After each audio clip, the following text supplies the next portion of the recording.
As parents, we try to raise our children to make wise decisions, but that is not always the case. And this morning, Master Mom Amanda Olson joins us with some advice on what to do when our young teens are making bad choices. Good morning, Amanda. Good morning, Chris. Yeah, you were talking about this off camera just a moment ago. I think it's a pretty universal problem. Teens don't have a lot of experience, and then they do make bad choices from time to time. Yeah, and as parents, that can be a little nerve-wracking, and especially when you're in that flux of they're not a kid anymore and you're letting them have some freedoms, and are they going to choose to do the right things? And it can be a little bit concerning for the parents on how do you let them become who they are, but then also trust that they're going to make the right choices. So just take a little bit to talk about that today. But one of the things that I did want to mention about this is teens do have some behavior that is kind of common for all of them. They're experimenting, they're trying new things, they're trying to step out and find who they are and that sort of thing. But it's not a license, and I've never subscribed to the thought that, oh, that's just teens being teens. It's not a license for them to be disobedient, disrespectful, do things that are harmful to themselves or others. So, teens being teens is there's a line between them trying to become an adult and then being disrespectful. So that's kind of the line I wanted to talk a little bit about today. And I know that, at this age, it is time for a little rebellion, so to speak. I hate to use that word, but it is. They're testing their boundaries, and you've got to be there to help them stay within those boundaries.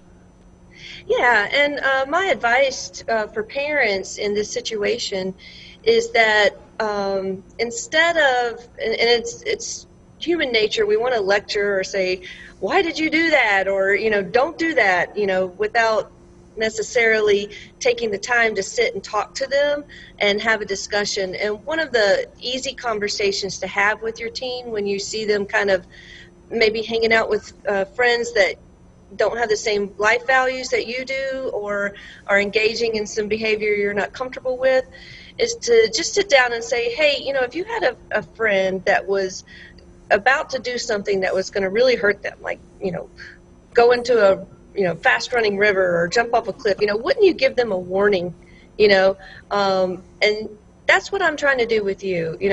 I've been where you're at, and I know that you're trying to, make friends with this group, or you're, trying to find out who you are, but there's some things that I'd like to warn you about, and to be careful of. And having that conversation with them is something that can make them see that you care. And that is so important for a teen to know that you do care.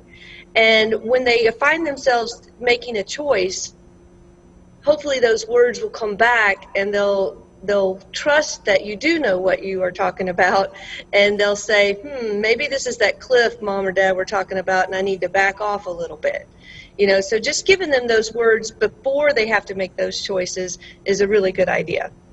Do you think sometimes as parents we need to kind of step back and try to remember what it was like when we were teens and try to try to temper our temper with a little experience that we've already lived through? Yeah, and you might give them some personal stories too. You don't have to tell them everything, but you can tell them a time when you as a teenager made a mistake and you wish you had listened, or those sorts of things. Here's what happened to me. When you give a personal story to it, it makes it a little bit more real than just a rule book that you list, do this, don't do that.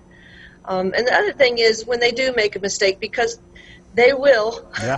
They'll make a bad choice, be there as a confidant and a support and say, well, let's talk about some things maybe you should have done instead, what would have been a better choice, something to do.